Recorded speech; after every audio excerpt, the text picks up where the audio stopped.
Happy Monday, everyone in our special education community. We just got done with our first special education strategy and social session for parents, teachers, admins, therapists, anybody who sits at the IEP table. You can join us tomorrow. If you go to beyondtheiep.com, which is up here at the title of this live here, beyondtheiep.com, you can sign up, get the link, and join us tomorrow, because we are doing these every day, because you have questions and struggles and things that you need to talk about, being surrounded by your special needs community who gets it without having to over-explain yourself, without being judged, without worrying about getting misinformation. So again, beyondtheiep.com, we'll do this again tomorrow. But I want to do a quick recap for you of the 3 master IEP coaches that joined me today. And I'm going to make sure that the links to their free resources are available for you in the comments of this video. So today we talked a lot about, because this is our first session, and we talked a lot about what's going to happen with students receiving a free and appropriate public education, considering that they're home. And some schools are doing e-learning days, some schools are not. And basically, there's going to be a lot of wait and see. But the recommendations that are coming through are basically, if nobody's getting an education, then nobody's getting an education, okay? IEP or no IEP. If students are getting e-learning days, then yes, there's going to be some type of solution that needs to happen for when other students were receiving the most appropriate education possible, and possibly your child or student was not receiving the most appropriate option. Okay, it wasn't available to them because e-learning doesn't make sense for some of the things that they're working on or what they need. So there are going to be options when school gets back into session, how to take care of that. In the meantime, we have to have this thing called patience, and it's hard, okay? So it is very easy to slip into, my child is owed inappropriate education, in times where we feel very out of control. We don't have the ability to control if our child's going to school or not, or if they're getting therapy or not, or if they have access to the resources they need or not. We don't have any control over that right now. What you do know is that there's this control called IDEA law that controls your child's education. And a lot of just different things that are happening here on social media are trying to fall back onto that in a way of saying, we can control this right now. No, it will all work out in some capacity. I'm not saying it's all going to be easy once we get back to whatever normal is going to be, when that's going to happen. But to try to control and use IDEA law to force an education to happen right now, while things are going on lockdown, is, I'm just going to say it, it's a waste of energy in that way. Now, there are other things that you can be doing to make sure that when school gets back in session, to make sure that when the teachers and the therapists are available, that you have the best kind of jump on things to make sure that your voice is heard as a parent, to make sure that the teams know what your priorities are. So I'm going to give you a quick little recap of Lisa and Allison and Diana and what they shared. And then I want you to join me tomorrow at 9 a.m. And this is not something that's happening on social media. It's happening behind the scenes in a private online Zoom room. And you can get that link at beyondtheiep.com. But Allison is a special needs mom, a master IEP coach, and is also in the middle of her graduate program for a master's in social work. She is sending out a newsletter today that has 6 tips on how to deal with the stress and mental health of everything that is going on right now. She shared 3 of them with us. She talked about, I took notes because we all need these, okay?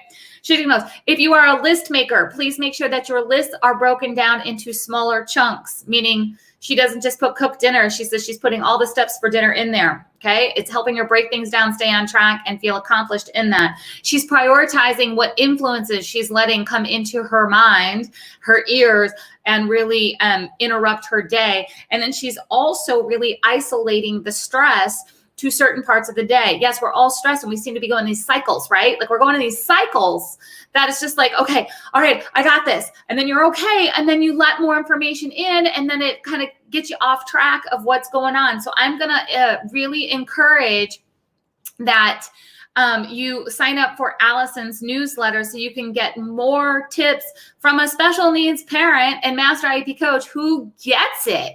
These are not going to be your go meditate for 20 minutes and don't let anybody bother you during this emergency break. She's not going to tell you things that are foolish for what your life is like as a special needs parent. She's not going to do that. So I want to, I'm just going to make sure somebody's asking here what the website is to get the link, what the link is to get the link. BeyondTheIEP.com. Okay, let's go ahead and show this. Here we go.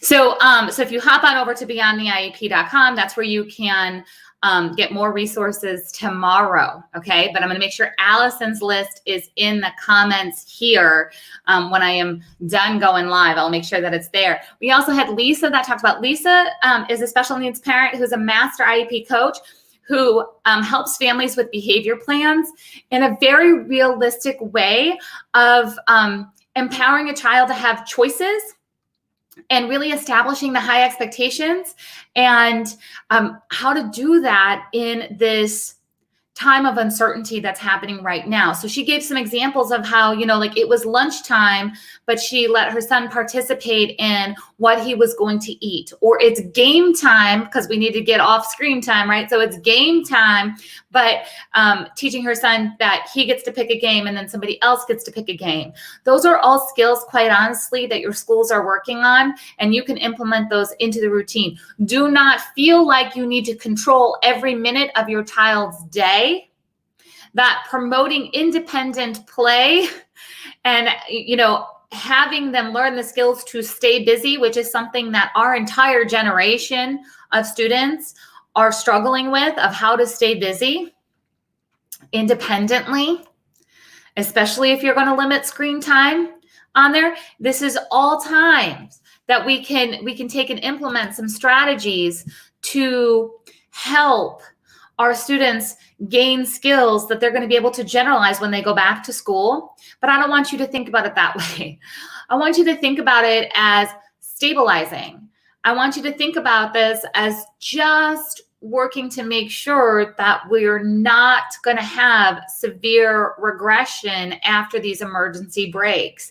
So what do you need to do to stabilize? One of the things that Diana, and again, I'll make sure that Diana's linked under here too, she shared today, she's a master IEP coach and a special needs mom who has a son who is struggling with anxiety. He's on the spectrum.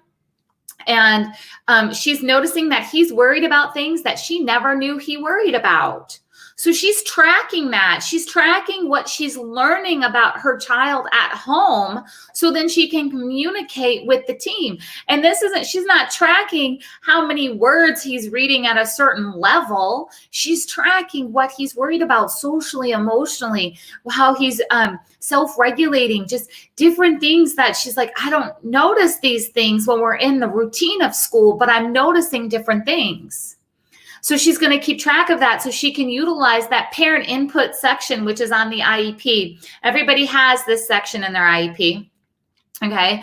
It's called a parent input statement where you get to put your parent concerns. And you know what? Some of those concerns might be changing quite vastly based on what's happening. That's okay. This is absolutely a fluid document.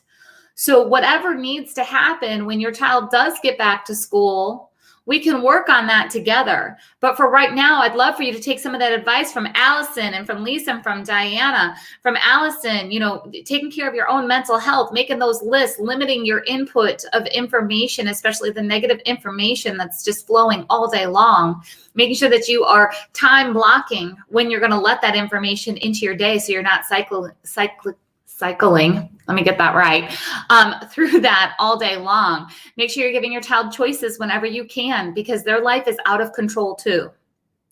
And then, as Diana was saying, make sure that you please pay attention to things that you might be learning about your child that you don't recognize when you're in a regular routine, so you can help express those concerns back with the team when the time is right, when we get back. Again, I'm going to make sure those links are there below. I hope you join us tomorrow. I have 3 more Master IEP coaches joining me tomorrow at 9 a.m. Central to give you more tips, more help. We'll do more updates. I want to make sure that you are fully supported with all the free resources that I can pull together during this time of crisis. And I will see you guys hopefully tomorrow morning. Remember, BeyondTheIEP.com. I'll see you there.